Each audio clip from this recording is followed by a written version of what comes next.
Today we are talking about Scions and Spellcraft, the Magic the Gathering X Final Fantasy 14 Precon Commander deck upgrade video. Let's do this. Y'shtola Knight's Blessed is 1 white, blue and a black for a legendary creature, Cat Warlock, that's a 2/4 with Vigilance. At the beginning of each end step, if a player lost 4 or more life this turn, you draw a card. Whenever you cast a non-creature spell with mana value 3 or greater, Y'shtola deals 2 damage to each opponent and you gain 2 life. This is a great non-creature spell commander which allows you to do direct damage to each of your opponents. Ramp hard, cast spells, kill your opponents.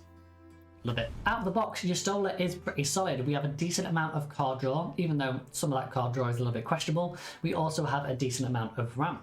There is a couple of sections which is like exile and graveyard synergies, which we're not really going to worry about, so those guys are going to come out. We have some protection, which is quite nice because we want to use effects like propaganda and the authority of the console to slow our opponents down so we can do more of the thing we want to do. You've got to bear in mind with the Y'shtola, she gets a benefit from casting 3 mana or greater spells. So we need to make sure we can get to like 6 mana so we can cast 2 3 mana spells in our turn to get to that 4 life to the draw card on the end step. We're going to really focus, I think, on this upgrade with the direct damage. So almost like a bit group sluggy, but not quite. So we're going to try and deal as much direct damage to our opponents as possible. There's quite a few sorcery speed spells in this deck, which we want to take out for some more instant speed stuff to make sure we can cast in response to our opponents and maybe also on our opponents' turns, things like that.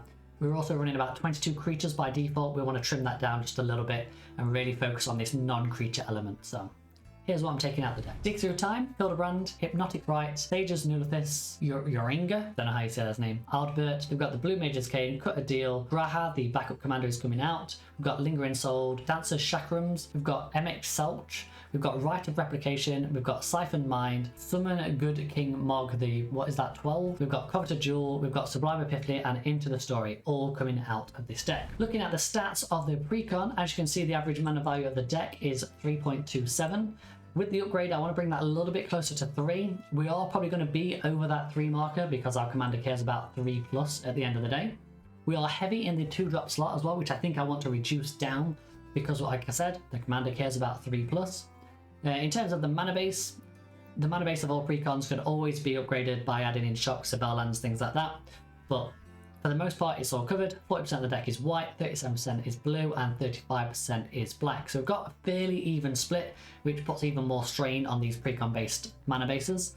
14% of the deck is colourless, but we're not going to worry about that one too much. So yeah, we're just going to smooth out this curve a little bit, try and get as close to a 3 average mana value as possible to make sure we can double spell once we get to 6 mana. So yeah. Let's start upgrading. Here is the deck after the upgrade. We still have plenty of card draw and ramp, as you can see down here. I've snuck in a nice little cheeky combo which seems to work quite nicely with Y'shtola, especially as she deals direct damage herself. We've increased the amount of direct damage we can do. We've added a little bit more protection in to slow our opponents down. Plenty of removal spells. Because we want to get to that 6-7 mana as soon as possible so we can cast those multiple non-creature spells to trigger Y'shtola, we have added in some more MDFCs to get us up to 41 lands in total. So 37 lands, which is the base set of lands, and then 4 MDFCs on top of that. Cards I've added are Bloodchief Ascension, Mindcrant, Reality Chip, Ghostly Prison, Hydroelectric Specimen, Midnight Clock, Misleading Signpost, Rod of Absorption, Simulacrum Synthesizer, this is just an absolute killer in this deck, Thinking to Super, Tainted Sigil, we've got Voyage Quick Welder, Wander of World Soul, Court of Ambition, Crystal Skull, Felt Profane, Witch Enchanter, and of course, Wound Reflection. Not going to spend too long explaining each of these cards because I think they're all pretty self-explanatory. Bloodchief Ascension and Mindcrant is the infinite combo. Reality Chip and Crystal Skull allow us to play off the top of our library. We have more protection spells with Ghostly Prison.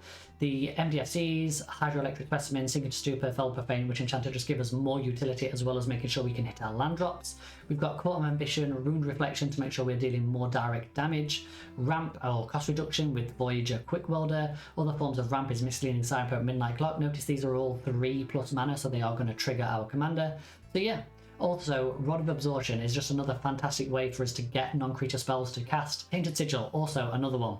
We're going to be dealing direct damage to our opponents. We're probably going to get targeted down. This allows us to stave off that damage, stay alive, stay in the game. Here are the stats after the upgrade. As you can see, the mana curve is smoothed out a little bit now. The main focus being the 3 mana slot. The average mana value of the deck now is 3.15, by the way, and the colours balance has not really changed too much. So 35% white, 33% blue, 35% black.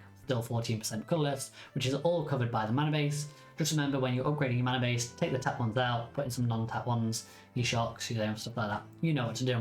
Right, cards to consider. First on the list is Chromatic Lantern. I know nobody plays this anymore due to the amount of colour fixing we have, but it's 3+ mana, it's a non-creature, it triggers our commander, and it also, because we have a balanced mana base in this deck, we also make sure we can consistently cast all of the spells we want to do. So it is quite good in this deck. We also have Decanter of Endless Water if you find you're drawing a lot of cards. I don't think having no maximum hand side in this deck is critical because we're spending 2 cards to draw 1 card. As you can see, we're never going to flood out. Norn's Annex. This is fantastic because it forces people to pay life if they want to attack us if they don't have the white mana. Campbell. I didn't include this because I felt like it would make you a bit more of a target, because whenever an opponent casts a non-creature spell, that player loses 2 and you gain 2. So you're now affecting people on their own turns, which can start to make you a bit more of a target. Blind Obedience, Black Market Connections, Orphaned Eye. These are all good includes in this deck. Orphaned Eye on your commander deals damage to all of your opponents. You're going to draw a load of cards. Brain Surge in this deck as well can be quite nice because it's 3 mana and lets us draw 4, put 2 cards on top so you can set up what cards you're going to draw for the next few turns. This is paired better once you have your fetch lands, things like that, ways to shuffle your library and get rid of those so you don't get Brain Surge, or Brainstorm locked as the people call it, or in this case Brain Surge. And then also a Risky Shortcut. This is a card that probably nobody's ever heard of and nobody ever plays. It's from Aether Drift. You draw 2 cards, each opponent loses 2 life.